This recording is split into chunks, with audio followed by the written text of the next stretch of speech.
Kaya sa madaling salita, ang mga aso ay tulad rin ng mga personal na trainer, therapist, at doktor na nakabalot sa isang malambot na package.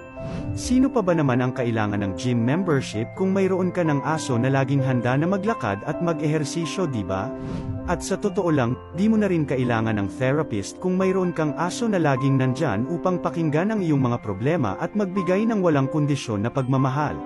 Kaya kung naghahanap ka ng paraan upang mapabuti ang iyong kalusugan at kaligayahan, adopt ka lang ng aso at problem solved ka na.